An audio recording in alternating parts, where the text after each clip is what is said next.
Hi friends, എല്ലാവർക്കും നമസ്കാരം. ഞാനൊന്ന് ചർച്ച ചെയ്യുന്നത് ഇന്ത്യയിലെ പ്രധാനപ്പെട്ട ഒരു തൊഴിൽദായക പദ്ധതിയെക്കുറിച്ചാണ്. PMEGP, prime minister's employment generation programme, പ്രധാനമന്ത്രിയുടെ തൊഴിൽദായക പദ്ധതിയാണ്. 2008-2009 സാമ്പത്തിക വർഷം മുതലാണ് ഇന്ത്യയിൽ ആകമാനമായിട്ട് ഈ ഒരു പദ്ധതി ആരംഭിക്കുന്നത്. ഇതിന്റെ ഇംപ്ലിമെന്റിംഗ് ഏജൻസീസ് എന്ന് പറയുകയാണെങ്കിൽ ആരൊക്കെയാണെന്ന് ചോദിച്ചാൽ KVIC, Gandhi and village industries commission, KVIB, അതുപോലെ ഡിസ്ട്രിക്ട് ഇൻഡസ്ട്രീസ് സെന്റർ എന്നിവരാണ് ഇതിന്റെ ഇംപ്ലിമെന്റിംഗ് ഏജൻസി. KVICയും KVIBയും ഗ്രാമപ്രദേശത്തുള്ള സംരംഭകർക്ക് മാത്രമാണ് ഈ ഒരു പദ്ധതിയിലൂടെ സേവനം നൽകി വരുന്നത്. DIC ആണെങ്കിൽ ഗ്രാമപ്രദേശമെന്നോ നഗരപ്രദേശമെന്നോ വ്യത്യാസമില്ലാതെ എല്ലാ തരത്തിലുള്ള സംരംഭകർക്കും DIC ത്രൂ അപേക്ഷ സമർപ്പിക്കാൻ പറ്റുന്നതാണ്. PMEGP പദ്ധതി പ്രകാരം ഉൽപാദന മേഖലയുള്ള സംരംഭങ്ങൾ, സേവന മേഖലയുള്ള സംരംഭങ്ങൾ എന്നിങ്ങനെ രണ്ടായിട്ട് അപേക്ഷകരെ തരംതിരിച്ചിട്ടുണ്ട്.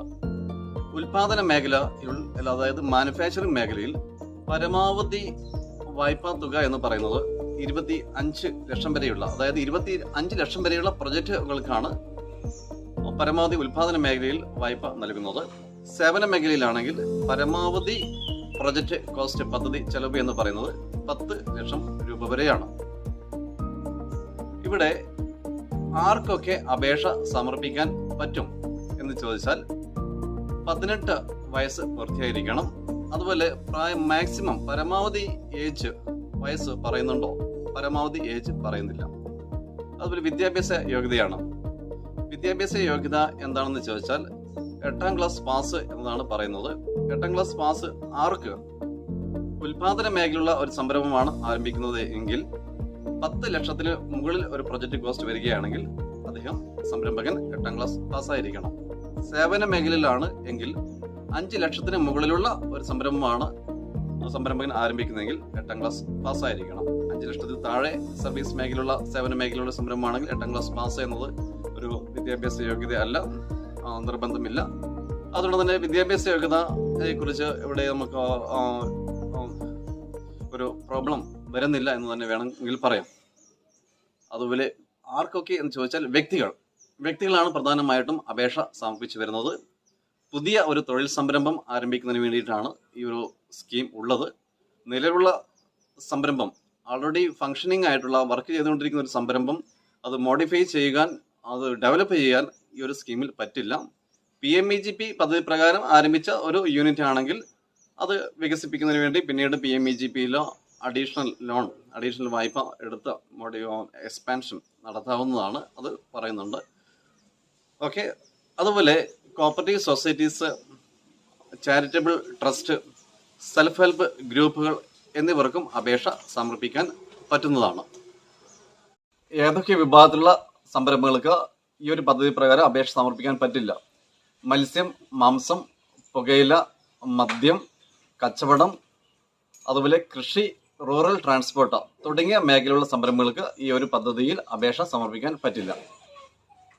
അതുപോലെ അപേക്ഷകരെ 2 വിഭാഗങ്ങളായിട്ട് തരംതിരിച്ചിട്ടുണ്ട്. ജനറൽ വിഭാഗമെന്നും പ്രത്യേക വിഭാഗമെന്നും. പ്രത്യേക വിഭാഗത്തിന് സ്വാഭാവികമായിട്ടും സബ്സിഡി തുക കൂടുതലായിരിക്കും. ആരൊക്കെയാണ് ഈ പ്രത്യേക വിഭാഗം എന്ന് നോക്കാം.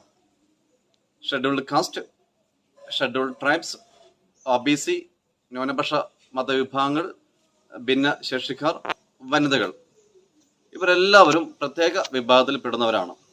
സബ്സിഡി തുക എങ്ങനെയാണെന്ന് ഒന്ന് നോക്കാം.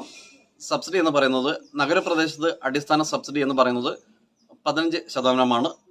പക്ഷേ പ്രത്യേക വിഭാഗത്തിലുള്ള ഒരു സംരംഭകൻ ആണ് എങ്കിൽ, അല്ലെങ്കിൽ സംരംഭക ആണ്, ഒരു വനിതയാണ് തുടങ്ങിയതെങ്കിൽ തീർച്ചയായിട്ടും ഒരു 10% സബ്സിഡി ഉണ്ട്. അല്ലെങ്കിൽ നേരത്തെ പറഞ്ഞിരിക്കുന്ന SC ST OBC മൈനോറിറ്റി ഭിന്നശേഷി വിഭാഗത്തിൽപ്പെട്ട ഒരു വ്യക്തിയാണ് സംരംഭകനാണെങ്കിൽ 10% അഡീഷണൽ സബ്സിഡി ഉണ്ട്. അങ്ങനെ പരമാവധി സബ്സിഡി നഗരപ്രദേശത്ത് 25%, ഗ്രാമപ്രദേശത്തും വരുന്നത് 25 അടിസ്ഥാന സബ്സിഡിയിൽ നിന്നും ഈ ഒരു പ്രത്യേക വിഭാഗത്തിലുള്ള ഒരു സംരംഭകൻ ആണ് അല്ലെങ്കിൽ സംരംഭകയാണ് എങ്കിൽ, സംരംഭക മീൻസ് വനിതകൾ ആര് തുടങ്ങിയാലും പ്രത്യേക വിഭാഗത്തിലാണെന്ന് ഓർക്കുക, പരമാവധി സബ്സിഡി 35% ലഭിക്കുന്നതാണ്.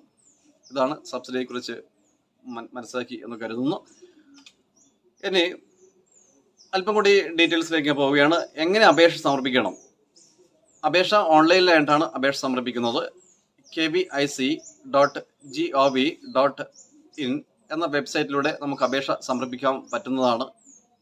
അപേക്ഷയോടൊപ്പം നമുക്ക് എന്തൊക്കെ രേഖകൾ ഹാജരാക്കണം, അപ്ലോഡ് ചെയ്യണം, ഒരു പ്രൊജക്റ്റ് പ്രൊഫൈൽ, നമ്മളൊരു പ്രൊജക്റ്റ് റിപ്പോർട്ട്, നമ്മൾ ഏതൊരു പദ്ധതി ഏതൊരു സ്കീം ആരംഭിക്കുമ്പോൾ ഒരു പ്രൊജക്റ്റ് റിപ്പോർട്ട് തയ്യാറാക്കുന്നതാണ്. ആവശ്യമായ കൊട്ടേഷനുകൾ വാങ്ങിച്ചിരിക്കണം. ആവശ്യമായ കൊട്ടേഷനുകൾ കൂടാതെ നമ്മളൊരു പ്രൊജക്റ്റ് പ്രൊഫൈൽ നമ്മൾ ഇതിനോടുകൂടി അപ്ലോഡ് ചെയ്യാനുണ്ട്. പിന്നീട് നമ്മുടെ വിദ്യാഭ്യാസ യോഗ്യത എന്താണ്, ആ ഒരു കാര്യം നമ്മൾ അപ്ലോഡ് ചെയ്യണം. പോപ്പുലേഷൻ സർട്ടിഫിക്കറ്റ് മീൻസ് നമ്മൾ റൂറൽ ഏരിയ ഗ്രാമപ്രദേശത്ത് ആണ് എങ്കിൽ നിങ്ങളുടെ വ്യവസായ വികസന ഓഫീസറുടെ ഒരു സാക്ഷ്യപത്രം, അല്ലെങ്കിൽ യൂണിറ്റ് തുടങ്ങുന്ന വാർഡ് ഏത് വാർഡിലാണോ യൂണിറ്റ് തുടങ്ങുന്നത് ആ വാർഡ് മെമ്പറുടെ ഒരു സാക്ഷ്യപത്രം നമുക്ക് പോപ്പുലേഷൻ സർട്ടിഫിക്കറ്റായിട്ട് പരിഗണിക്കാവുന്നതാണ്. അത് അപ്ലോഡ് ചെയ്യേണ്ടിയിരിക്കുന്നത്. അപ്പോൾ നിങ്ങളുടെ ഇവരുടെ ഒരു കാര്യം ഓർക്കേണ്ടത്, നിങ്ങൾ എവിടെയാണോ താമസിക്കുന്നത് എന്നതല്ല റൂറൽ അർബൻ കാറ്റഗറിയിലൂടെ തരംതിരിക്കുന്നത്. നിങ്ങൾ എവിടെയാണോ സ്ഥാപനം ആരംഭിക്കുന്നത്, അത് നിങ്ങളൊരു ഗ്രാമപ്രദേശത്താണ് താമസിക്കുന്നത്, നിങ്ങളൊരു നഗരപ്രദേശത്താണ് ഈ യൂണിറ്റ് ആരംഭിക്കുന്നതെങ്കിൽ അത് അർബൻ ഏരിയ ആണ്. അല്ലാതെ നിങ്ങൾ എവിടെ റിസൈഡ് താമസിക്കുന്നു എന്നതല്ല ഇതിന് മാനദണ്ഡം. ഓക്കെ, പോപ്പുലേഷൻ സർട്ടിഫിക്കറ്റ് അപ്ലോഡ് ചെയ്തിരിക്കണം. അതുപോലെ നിങ്ങളുടെ identity card, Aadhaar card upload ചെയ്തിരിക്കണം. പിന്നെ നിങ്ങൾ OBC, SC ST മൈനോറിറ്റി ഭിന്നശേഷി വിഭാഗത്തിലുള്ളതാണെങ്കിൽ അതിനുള്ള ഒരു പ്രൂഫ് സർട്ടിഫിക്കറ്റ് അപ്ലോഡ് ചെയ്തിരിക്കണം. ഇത്രയും കാര്യങ്ങൾ അപ്ലോഡ് ചെയ്തിരിക്കണം. കൂടാതെ ഇതിൻ്റെ ഹാർഡ് കോപ്പി നിങ്ങളുടെ ഇംപ്ലിമെൻറ്റിംഗ് ഏജൻസി സമർപ്പിച്ചിരിക്കണം. അതിനുശേഷം ഒരു ഡിസ്ട്രിക്ട് ലെവൽ ടാസ്ക് ഫോഴ്സ് കമ്മിറ്റിയുടെ ഒരു ഇൻ്റർവ്യൂ പർട്ടിക്കുലർ ഏത് DICയിലാണോ ആ ഒരു DICയിൽ ഉണ്ട്. DICയുടെ ഇൻ്റർവ്യൂവിന് ശേഷം ബന്ധപ്പെട്ട അപേക്ഷ നിങ്ങൾ റെക്കമെൻഡ് ചെയ്തിരിക്കുന്ന, നിങ്ങൾ പരാമർശിച്ചിരിക്കുന്ന ബാങ്കിലോട്ട് അയക്കുകയാണ് ചെയ്യുന്നത്. ബാങ്ക് ലോൺ അനുവദിച്ചു കഴിഞ്ഞാൽ നിങ്ങൾ യൂണിറ്റ് ആരംഭിച്ച് ഒരു 2-3 മാസം കഴിയുമ്പോഴേക്കും നിങ്ങൾക്ക് അർഹതപ്പെട്ട സബ്സിഡി തുക ബാങ്കിലോട്ട് വരികയാണ്. സബ്സിഡി വന്ന ഉടനെ തന്നെ നിങ്ങളുടെ അക്കൗണ്ടിലേക്ക്, വായ്പാ അക്കൗണ്ടിലേക്ക് അഡ്ജസ്റ്റ് ചെയ്യില്ല. ഒരു 3 വർഷ ലോക്കിൻ പീരീഡ് ഉണ്ട്. 3 വർഷ ലോക്കിൻ പീരീഡിന് ശേഷം നിങ്ങളുടെ വായ്പാ അക്കൗണ്ടിലേക്ക് സബ്സിഡി തുക അഡ്ജസ്റ്റ് ചെയ്യുന്നതാണ്.